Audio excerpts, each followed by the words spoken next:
Fala pessoal, tudo bem com vocês? Sejam bem-vindos a mais um vídeo aqui no canal. E agora vamos pegar para valer sobre esses dois volumes editados pelo D.A. Carson junto com o Seyfried, junto com o Peter O'Brien, sobre justificação tanto no judaísmo, na literatura judaica, antes e durante a época de Paulo, quanto o segundo volume na época de Paulo. A gente já tem um vídeo introdutório, já tem alguns vídeos muito antigos falando sobre essa questão da recepção de Paulo e o judaísmo na teologia contemporânea. E hoje a gente vai ver esse primeiro volume aí, tá? Gente, esse primeiro volume ele é bem técnico, o segundo também é. O primeiro trata sobre só literatura judaica, o segundo trata só sobre Paulo, tá? Então o subtítulo tá bem embaçado aí, mas a complexidade da literatura do Segundo Templo, do judaísmo do Segundo Templo, tá? Então, o ponto é que o judaísmo ele é mais diversificado do que a tese de Epistêndio. Eu já vou contextualizar vocês, já vou explicar de onde que a gente está vindo, para onde que a gente está indo. Mas antes disso, se você está chegando aqui no canal pela primeira vez, tem um conteúdo de primeira aqui para vocês sobre teologia histórica, teologia bíblica e sistemática. Já deixe seu like, compartilhe esse vídeo com mais pessoas e se inscreva no canal se você ainda não é inscrito, tá? E ainda nós temos um espaço de membros aqui, onde nós temos aulas todas as semanas com conteúdo inédito em teologia bíblica, histórica, sistemática, inclusive até mesmo sobre teologia filosófica, dialogando aí com a filosofia, tá? Bom, gente, vamos lá. Esse primeiro volume ele é bem técnico, então eu tinha pensado em gravar vários vídeos sobre ele, eu vou gravar apenas um só. E eu estou gravando, tentando fazer um experimento aqui nesse novo formato, fazendo slide, jogando o conteúdo que eu preparo na IA, né? Na inteligência artificial, para fazer um conteúdo mais ou menos melhor do que eu faria. Para que a gente tenha esse modo mais de aula, tanto no Católico Reformado, que é nossas reflexões em teologia histórica, quanto aqui nos estudos bíblicos, para nós termos aí uma sequência, como se fosse um curso gratuito para vocês, para a gente pensar melhor toda essa questão. Se vocês se interessarem muito por esse primeiro volume, eu posso... E aí, se o vídeo tiver, sei lá, 500, 1000 views daqui para frente, batendo 1000 views, então eu posso fazer uma série de algumas aulas para nós lermos a literatura judaica. Eu tenho toda ela aqui impressa, eu tenho ela no Logos também, mas para nós lermos a literatura judaica, focando a questão da soteriologia, da salvação, e comparando aí com o Novo Testamento, forma um pano de fundo importantíssimo para o Novo Testamento, ok?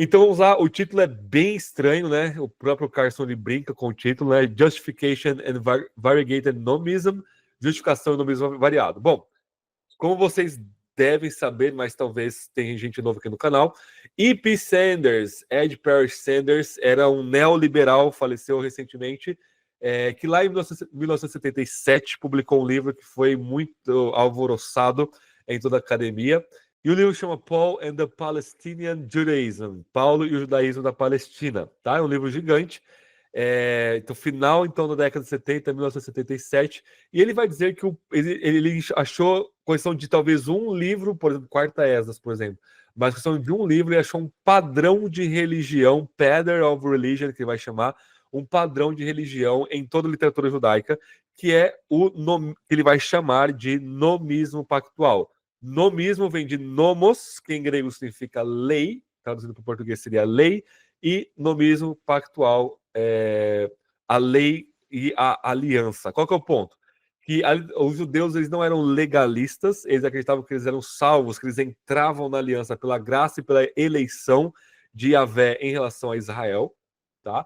Mas eles permaneciam no pacto, permaneciam na aliança, na comunidade, através da obediência. Então eles não entravam pela obediência, mas eles permaneciam pela obediência. Salvos pela graça, permaneciam então na obediência. E Sanders achou esse padrão de entrar e permanecer, entrar pela graça, permanecer pela obediência em toda a literatura judaica. O problema é que isso aqui é um grande reducionismo de toda a literatura judaica, que nem sempre é assim. Então, a exegese, a leitura de Sanders, ainda que ela trouxe alguma luz, tá? Muita luz na literatura judaica, e ele leu textos em fonte primária, lá em hebraico, aramaico, grego e tal, ele acabou criando essa coisa que ele batizou, e ele acabou impondo isso a tudo quanto é livro que ele achava da literatura judaica. A gente está falando de apócrifos, de pseudepígrafa, de literatura de Qumran, manuscritos do Mar Morto,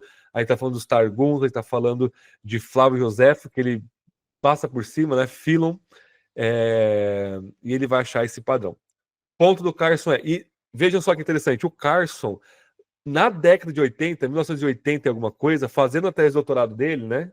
Ele fez a tese de doutorado dele sobre soberania divina e responsabilidade humana no Antigo Testamento, no judaísmo e em João, no Evangelho de João, tá? Ele já criticava os Sanders. Em 1977 sai a tese do Sanders. O Carson, na década de 80, com sua tese de doutorado, ele já criticava o IP Sanders pouquíssimos anos depois. 5, 6 anos depois, o Carson já leu com um olhar crítico o IP Sanders, talvez um dos primeiros críticos da Sanders aí, tá? E aí ele se propõe uma equipe de especialistas aqui a testar e ler a literatura judaica em seus próprios termos. Olha que bonitinho que a IA fez aí, né? Um rapazinho lendo o texto em hebraico. Então, vamos lá. Qual que é a tese do Sanders, então? Que o judaísmo no Segundo Templo ele não era legalista em nenhuma instância, tá? Então, como eu falei para vocês, a salvação é entendida como entrada pela graça da aliança e permanência pela obediência, que seria a parte do nomismo, tá? Então, a parte pactual, nomismo pactual. A parte pactual é a entrada e a parte do nomismo, da lei da obediência, é a permanência, tá? E essa visão, pouquinho tempo aí depois do Sanders, se tornou um novo consenso na academia que precisa ser desafiado, tá? Qual que é o foco, então, desse volume 1 do Carson, editado pelo Carson aqui? É analisar toda a literatura judaica à luz da tese do Sanders, tá? Ele, obviamente, você pode ter 1 milhão de focos diferentes de análise, Deus, comunidade, disciplina, pecado. O foco aqui é soteriologia, doutrina da salvação, como que alguém é salvo nessa literatura. E a questão central é, o nomismo da aliança do Sanders descreve adequadamente esse texto?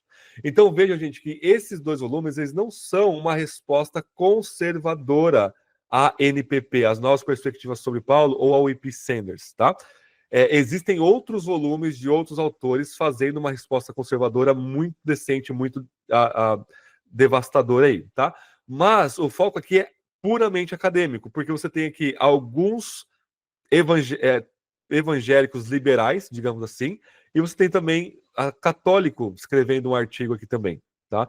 Então o foco dele eu vou chamar os especialistas para ler o texto de forma mais cerrada e ter essa noção mais ampla da literatura judaica, tá?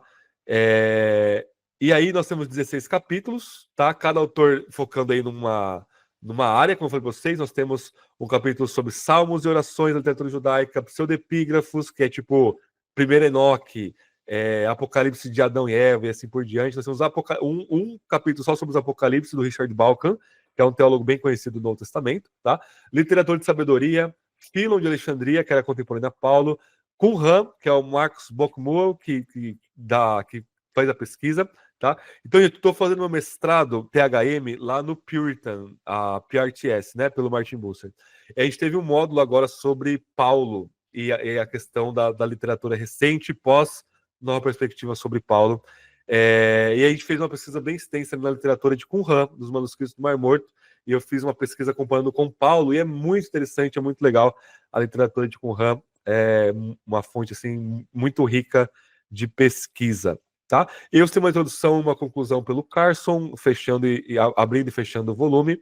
Talvez o maior capítulo aqui, se eu não me engano, na minha leitura, foi o sobre o farisaísmo, que também é uma tese manjada do Sanders também, que era os saduceus, que tinham um domínio maior e tal. E aí uma leitura mais cerrada dos fariseus mostra que os fariseus realmente eram o grupo predominante ali do judaísmo comum, digamos assim, na época de Paulo, pelo menos, né? Um pouquinho antes também, um pouquinho depois também, né? Então, basicamente, essa é a estrutura aqui. Muitos deles vão dizer, o Sanders, nesse recorte dessa literatura, ele acertou, mas faltou corrigir um pouco aqui e ali. Outros dizem, o Sanders, nessa área da literatura judaica, ele pisou na bola. E outros dizem, o nomismo pactual não é uma categoria adequada para descrever essa área da questão toda aqui. Então, veja que o Sanders, ele não é rejeitado, ele é respeitado como um erudito e há um diálogo muito grande com ele. Não é simplesmente tá errado em tudo que ele falou, mas ele não teve precisão no que ele se propõe ali, tá? Então, eles vão concluir que o judaísmo ele é muito diversificado, tá? Algumas literaturas judaicas enfatizam a graça de Deus, como a sabedoria de Salomão, o primeiro Enoque e os salmos penitenciais. Outras literaturas vão ser legalistas e orientadas pela Torá, como a Joseph Asenat, segundo Enoque, quarta Esdras e assim por diante. O grande ponto é, gente, a gente não pode impor e cair aí no anacronismo semântico, que é pegar um termo moderno, por exemplo, o Sanders ele comete muito anacronismo semântico. Ele pega lá o que ele inventa na sua escola neoliberal. Padrão de religião. O que é um padrão de religião? É como alguém entra e como alguém permanece naquela religião. Mas será que esse era a mentalidade, as categorias dos judeus do século II a.C., século I a.C., da época de Cristo? E será que era de todos os judeus? Eles pensavam nessas categorias? Será que a palavra graça tem o mesmo sentido em toda a literatura judaica? É claro que não. Em algumas literaturas judaicas, como Qumran, os manuscritos do Mar Morto, é muito parecido com Paulo. Nós somos pecadores e Deus escolhe a gente por graça. A graça ela é incongruente. Ela é um favor imerecido. Muito parecido conosco. Para outros, se eu não me engano, Sabedoria de Salomão, por exemplo, a graça é dada somente ao obediente, àquele que é fiel. Então, primeiro você é fiel e depois a graça te é dada. É impensável Deus concedeu o seu favor a ímpios. Então, vejam, é a mesma palavra graça, né, sendo usado de formas completamente diferentes e opostas, tá?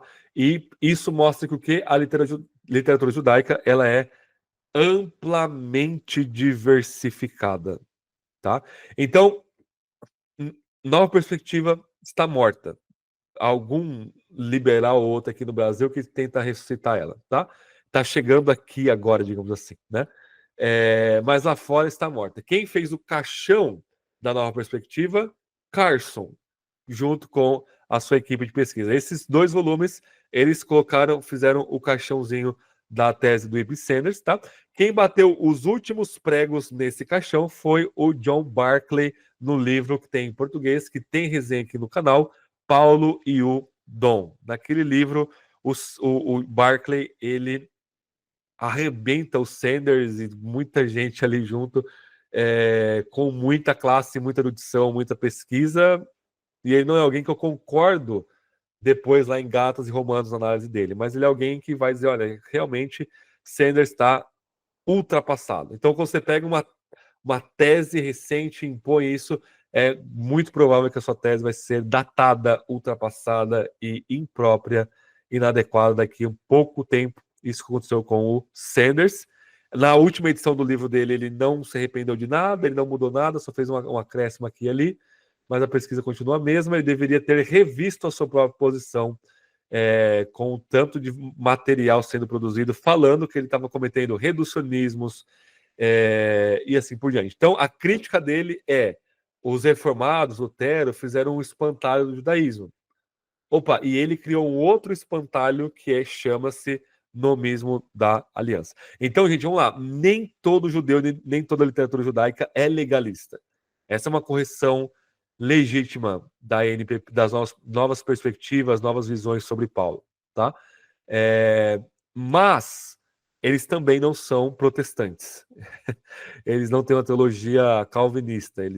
Há uma parte é um nomismo variado. Cada um tem uma posição diferente sobre a lei e como se permanece nessa lei, se é graça, se é disciplina, se é regra, não é mais a regra de Moisés, é as regras da comunidade e assim por diante.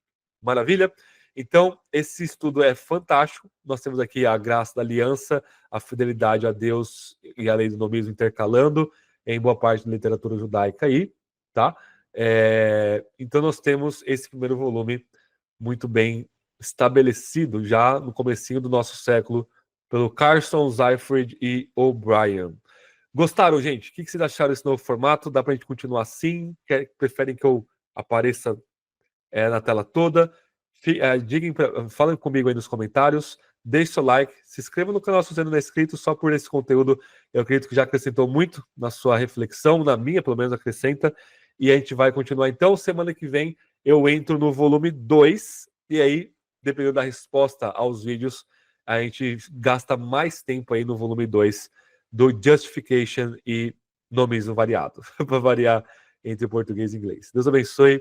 Até o nosso próximo vídeo.